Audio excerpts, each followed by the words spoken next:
Welcome વિદ્યાર્થી welcome to the class. આપણે SYBSE અંદર યુનિટ નંબર 2 માં ટોપિક મેમોરેન્ડમ સૌથી મોસ્ટ ટાઈમ કહી શકાય એવા આપણે ટોપિકની શરૂઆત કરવા માટે જઈ રહ્યા છીએ। પહેલા આપણે બોક્સ વ્યવસ્થિત રીતે દોરી લેવાનું, બરાબર છે। હવે કંપનીનું નામ તો દાખલા તરીકે આ રીતે અહીંયા કંપનીના નામ લેટર પેડ ઉપર એટલે મોટા અક્ષરે કંપનીનું નામ લખ્યું હોય, બરાબર છે।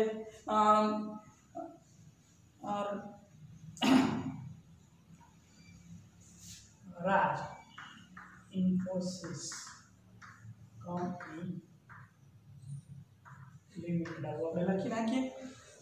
એટલે લેટર હેડ હોય એટલે મોટા અક્ષર શું લખવાનું, કંપનીનું નામ લખશું પહેલા, બરાબર છે। એટલે તમે પહેલા લખી નાખો કંપનીનું નામ, પછી આવશે અહીંયા 2 અને પછી આવશે અહીંયા ફ્રોમ, બરાબર છે। તો 2 છે એટલે જે લખનાર છે એ, બરાબર છે, 2 અને ફ્રોમ। પછી અહીંયા આવશે ડેટ, પછી છે રેફરન્સ, બરાબર, અને છેલ્લે આવશે ડિસ્ક્રિપ્શન।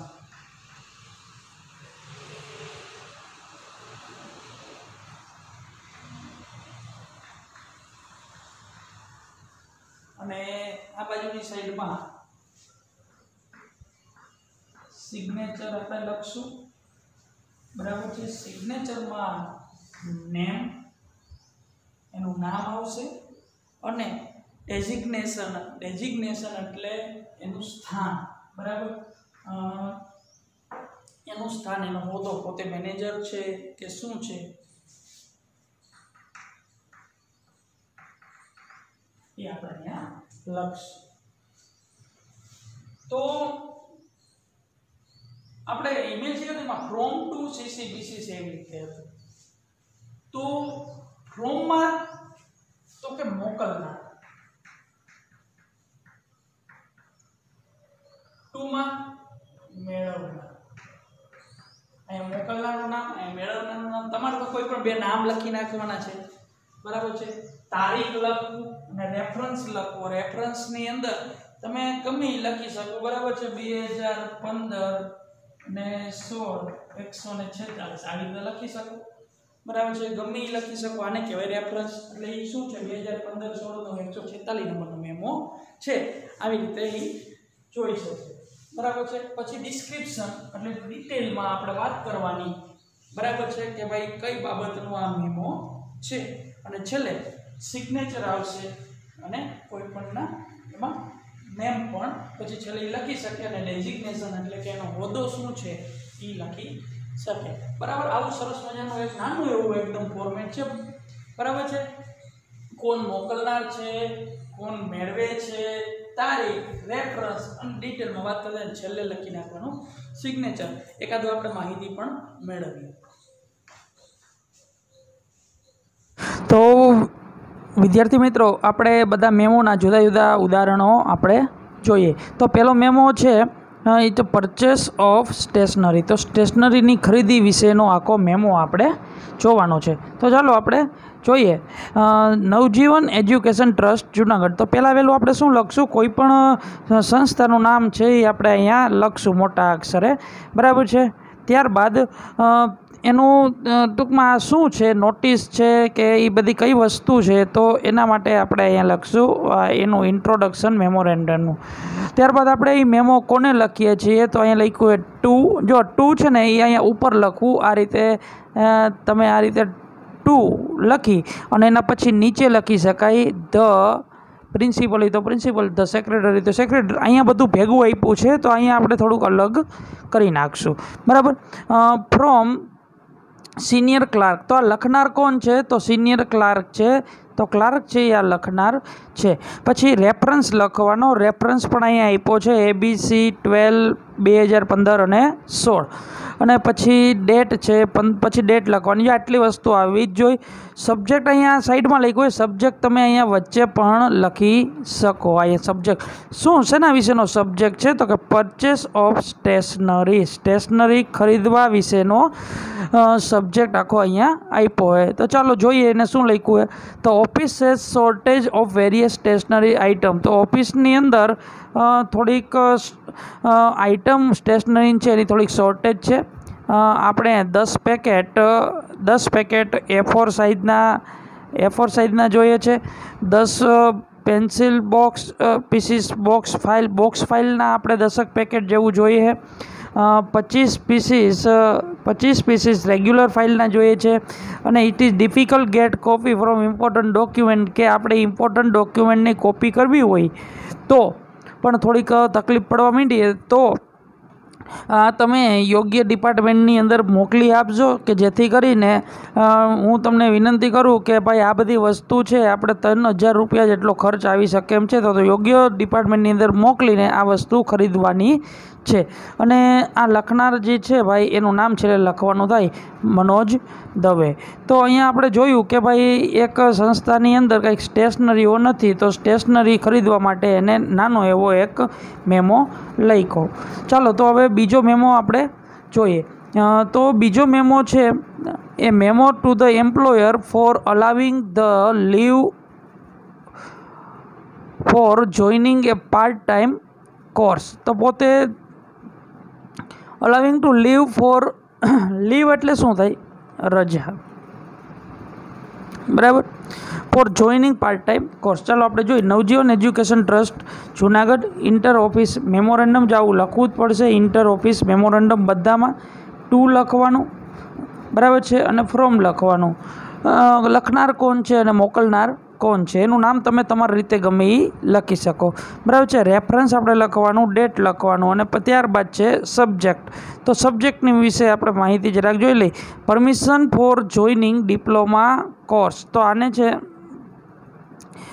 પોતે મેનેજર સેલ્સમેનનું કામ કરે કંપનીની. તો એ કે લીવ એટલે તમે એવી મને થોડીક રજા આપો કે હું પાર્ટ ટાઈમ જોબય કરી શકું અને ભેગો હું ડિપ્લોમા કોર્સ પણ કરી શકું. એવી પરમિશન લેવા માટે આ લોકો એને અંદર ક્લાસ પોતાના ડિપાર્ટમેન્ટની અંદર એ પોતે અમુક છે ને ભણતા જોબ કરતા હોય તો એવી બધી અહીંયા વાત છે. With reference to the application, બરાબર. મેં એપ્લિકેશન કરી હતી 10 ફેબ્રુઆરી 2018.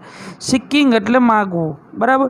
તો permission for joining diploma courses in sales and marketing. Sales અને માર્કેટિંગની અંદર ડિપ્લોમા કરવા માટે મેં મંજૂરી માંગી હતી, બરાબર. We are happy to inform you that the company has no objection for your joining the diploma course. અમે તમને જણાવતા એ ખૂબ જ ખુશી મહેસૂસ કરીએ છીએ કે ભાઈ આપણી કંપની છે એને કોઈ પ્રોબ્લેમ નથી. જો તમે ડિપ્લોમા કોર્સ અંદર જોઈન કરો તો આપણી કંપનીને કોઈ પણ જાતનો કંઈ પ્રોબ્લેમ નથી, બરાબર. તો as it is ultimately going to benefit the organisation. અને એ ઉલટાનું આપણા સંસ્થા માટે બેનિફિટવાળું જ છે ને.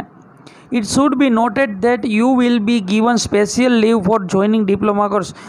તમે એવું કહ્યું હતું કે ભાઈ તમારે સ્પેશિયલ રજા જોઈએ છે, બરાબર. જોબ છોડ્યા વગર સ્પેશિયલ રજા જોઈએ છે ડિપ્લોમા કોર્સ માટે. હાવ એવર ઇન યોર એબ્સન્સ. તો તમારી એબ્સન્સનું શું? certain assignments might remain pending that you will have to complete as your rejoin organization. તો તમારી થોડીક તમે રજા મૂકીને તમે આ બધું પૂરું કરી શકો અને ફરી પાછું તમારો કોર્સ પૂરો થઈ જાય એટલે ફરી પાછું તમે રિજોઈન આપણી સંસ્થાને કરી શકશું. If you agree the above said fact. અને ઉપરની વાત જે મેં કરી એમાં જો તમે સહમત હોય તો company allow you to join the diploma course. તો કંપનીને કાંઈ પ્રોબ્લેમ છે નહીં કે તમે ડિપ્લોમા કોર્સ છે એ જોઈન કરો. તો બરાબર. અહીંયા લખનાર કોણ છે? YC આસનાની, HOD સેલ્સ, બરાબર. જે HOD છે એને અહીંયા વાત કરી છે આખી, બરાબર. એના પછીનું ત્રીજા વિશે આપણે માહિતી મેળવીએ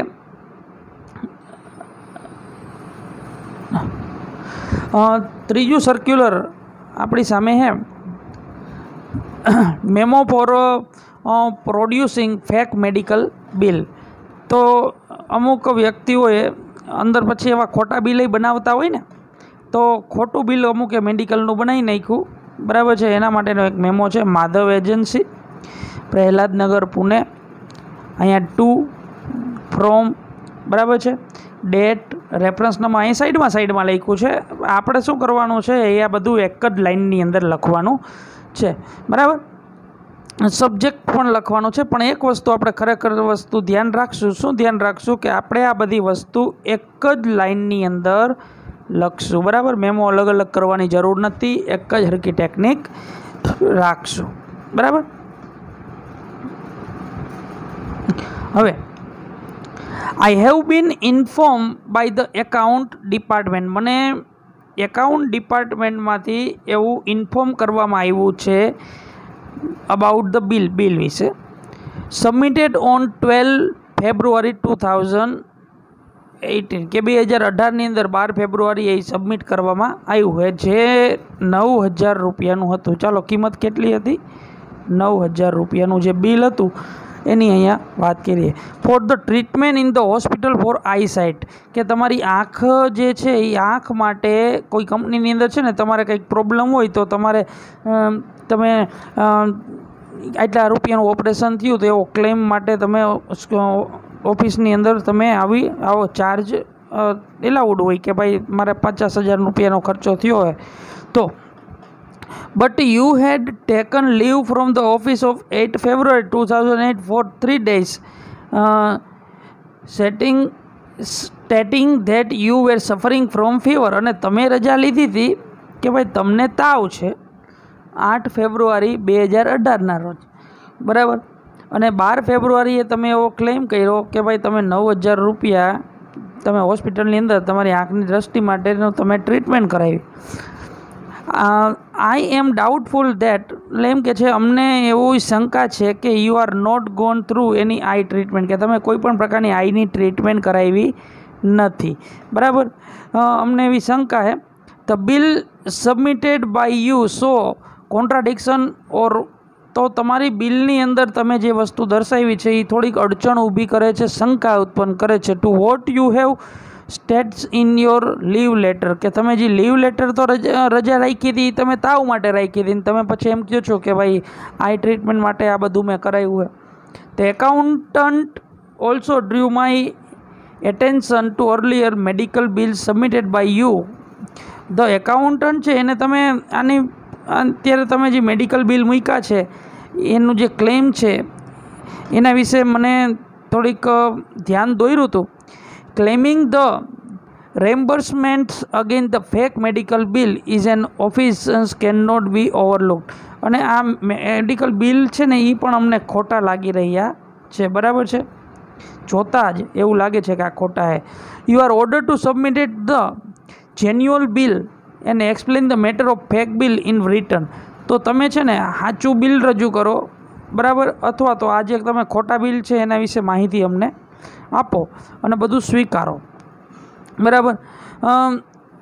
you are hereby warn not repeat such unethical practice, તો તમને એ પણ વોર્ન કરવામાં આવે છે કે ફરી પાછી આવી કોઈ બાબત થાય નહીં, બરાબર।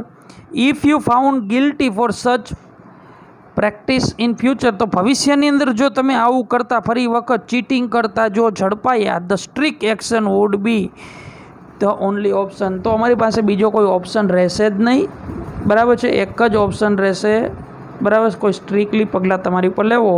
નિમાવત MD દ્વારા આ પ્રકારની સૂચના આપવામાં આવે છે। તો ઘણી વખત આવી રીતે કોઈને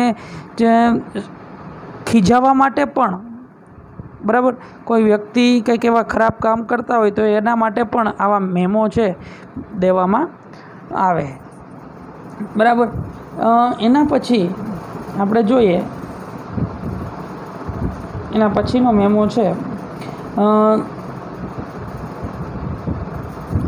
દિનાકર એન્ડ બ્રધર્સ એજન્સી, બરાબર। A memo of employer unpleasantment behaviour with the superior. તો આપણો જે ઉપલો અધિકારી છે એનું બિહેવિયર છે કે કંઈક સારું નથી. તો બિહેવિયર કંઈક સારું નથી તો એના વ્યક્તિનું બિહેવિયર અનપ્લીઝન્ટ એટલે યોગ્ય નથી, તો એને લગતો આખો મેમો છે. દિનાકર બ્રધર એજન્સી, નહેરુ નગર, મોડાસા. બરાબર છે. ટુ લખશું, પછી ફ્રોમ લખશું, ડેટ લખશું, રેફરન્સ નંબર આપણે લખશું અને પછી સબ્જેક્ટ લખશું. આ બધું એક જ લાઇનની અંદર લખશું. અહીંયા ભલે સાઈડમાં આપ્યું હોય પણ બધું આપણે એક જ લાઇનની અંદર લખશું. It is very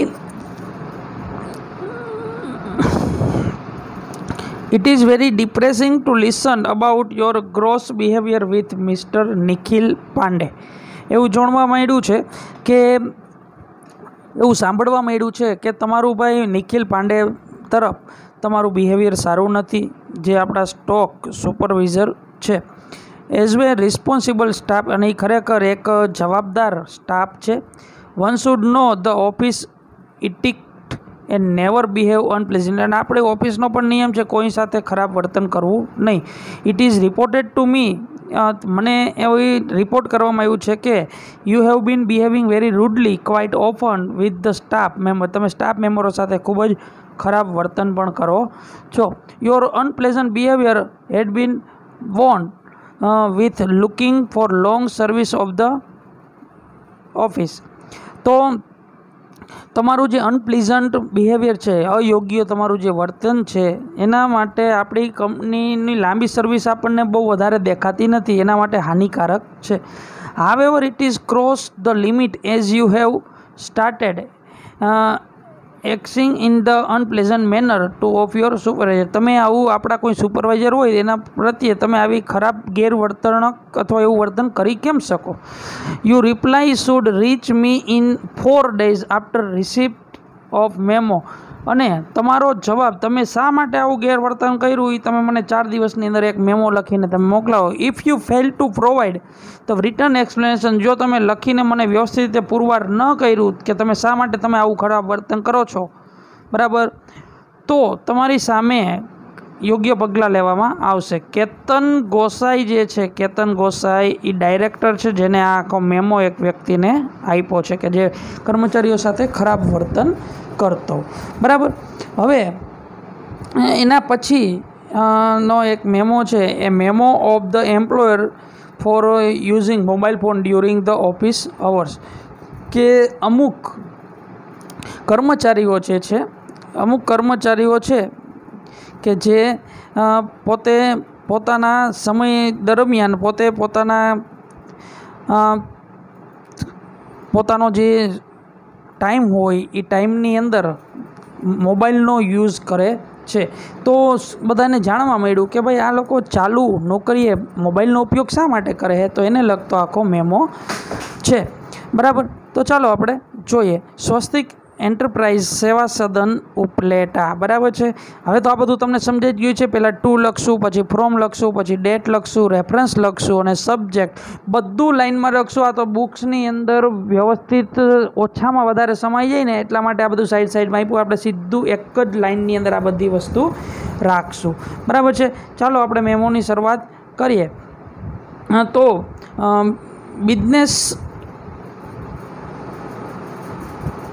business ethics are of utmost importance for the welfare of the organization. ભાઈ બિઝનેસની અંદર જો આપણે ધ્યાન દઈને કામ કરીએ તો આપણે સંસ્થાના ઉત્થાન માટે, એટલે કે સંસ્થા છે બહુ સારી રીતે આગળ વધે એના માટે એ વસ્તુ અગત્યની કે બધા કર્મચારીઓ બધા ધ્યાન દઈને ત્યાં કામ કરે. ઇટ ઇઝ ફ્રિકવન્ટલી ફાઉન્ડ, એવું વારંવાર જોવા મળ્યું છે કે you have been using mobile phone during office hours at the cost of work. તો તમે કામના સમય દરમિયાન પણ તમે મોબાઈલ ફોનનો યુઝ કરો છો એવું વારંવાર જાણવા મળ્યું છે, બરાબર. એવું ખૂબ જ જાણવા મળ્યું છે. તો it is kind disappointment habit for the person working in the organisation.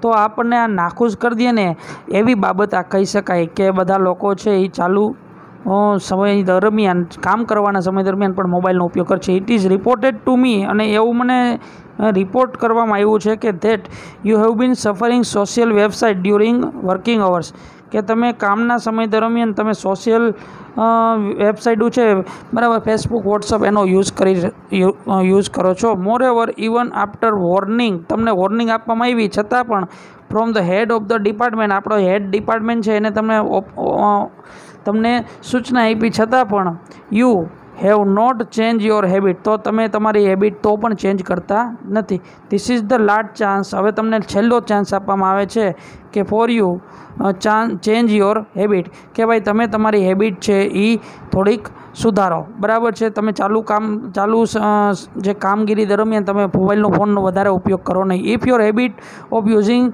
Mobile continue, જો તમારી આ ટેવ ચાલુ કામ દરમિયાન મોબાઈલ કન્ટિન્યુ રાખવી, એની જો તમે ટેવ ચાલુ રાખશો, you will have to take immediately action, તો તરત જ તમારી ઉપર એક્શન લેવામાં આવશે, ફટાફટ એક્શન લઈ લેવામાં આવશે. You reply should reach me within 4 days after receive of memo, તમે પણ તમારો બધો લખીને તમારો 4 દિવસની અંદર આ મેમો મને આપી દેજો. If you fail to provide the return explanation, જો તમે એક્સપ્લેનેશન વ્યવસ્થિત રીતે નહીં આપો તમારા બિહેવિયર, તમારા ડિસિપ્લિનને લગતું, તો તમારી સામે એક્શન લેવામાં આવશે. આ પણ ગૌરવ પાંડે છે, એને જે ડાયરેક્ટર છે એને આખું આ વાત કરી છે. હવે એના પછીનું એક છેલ્લો મેમો આપણે અભ્યાસ કરી લઈએ. અહીંયા 2 વ્યક્તિ વિશેનો આખો મેમો છે, બરાબર. Who are habitual late of the office, કે જે ઓફિસમાં વારંવાર 2 જણા છે ખૂબ જ લેટ આવે છે. Jeel marketing near post office Ahmedabad, બરાબર છે. એના પછી ટુ ફ્રોમ એવું બધું આવશે, તો ટુ છે, ફ્રોમ છે, બરાબર. સબ્જેક્ટ, ડેટ, રેફરન્સ, એ બધું તો આપણે સામાન્ય જે રીતે આપણે બધે આવે છે એ જ આવ્યું. અને હવે આપણે આખો મેમો છે એ વાંચીએ કે ભાઈ શેને લગતો આખો મેમો છે. I have been sent the name of the employer who are late to the office, મેં અહીંયા 2 વ્યક્તિઓના નામ આપ્યા કે જે વ્યક્તિ છે આપણી ઓફિસમાં હંમેશા મોડા આવે છે. રેકોર્ડ શો દેટ, રેકોર્ડમાં એવું દર્શાવવામાં આવ્યું છે કે both were late to the office frequency in the last month, છેલ્લા આખા મહિના દરમિયાન એ લોકો મોડા આવ્યા છે. This is very serious issue, આ બહુ ઇસ્યુ છે, ખૂબ જ ગંભીર છે. Furthermore I am inform that you have been given oral warning, પહેલાં પણ તમે આવું કરતા હતા, મેં તમને ખાલી મૌખિક રીતે ચેતવણી આપીને તમને છોડી દીધા હતા, બરાબર. But you did not concern to it, પણ તમે એવું કંઈ ધ્યાનમાં લીધું નહીં. ઇટ્સ સો કમ્પ્લીટ અનપ્રોફેશનલિઝમ, એટલે એવું લાગે છે કે તમે પ્રોફેશનલ સાથે જોડાયેલા જ નથી. લેક ઓફ ડિસિપ્લિન, તમે ડિસિપ્લિનમાં તમારી ખામી છે. Your answer to the memo should reach me within week after receive the memo, આ મેમો તમે વાંચો એના 1 અઠવાડિયામાં તમે તમારું એક્સપ્લેનેશન મારા પાસે પહોંચાડી દેજો. જો તમે રિટર્ન એક્સપ્લેનેશન છે તમે મને મોકલાવશો નહીં, we will consider you are disinterested in job, તો અમને એવું ખબર પડશે કે ભાઈ તમને આ જોબની અંદર ઇન્ટરેસ્ટ નથી. વિલ ટેક ડિસિપ્લિનરી એક્શન, તો શિસ્તને લગતા અમે તમારા વિરુદ્ધ થોડેક પગલાં લેશું. We are afraid that you might have to loss your job, અમને કહેતા પણ એ ખરાબ લાગે છે કે કદાચ તમારે તમારી જોબ પણ છોડવી પડશે, બરાબર છે. તો એના માટે આ તમને લાસ્ટ વોર્નિંગ આપી છે, તમને એ જાણ કરવામાં આવે કે ભાઈ તમે છે આ બાબત છે થોડીક સિરિયસલી લ્યો અને રિટર્ન એક્સપ્લેનેશન તમે આપો. અને આ છે સંદીપ મિશ્રા. તો વિદ્યાર્થી મિત્રો, અહીંયા આપણે મેમો કેવી રીતે લખવો, મેમોના અલગ અલગ ઉદાહરણો આપણે જોયા, અને પરીક્ષાની અંદર 2 મેમો ફરજિયાત પૂછાય છે, તો તમારે વ્યવસ્થિત રીતે આ મેમો છે કરી લેવા. Thank you.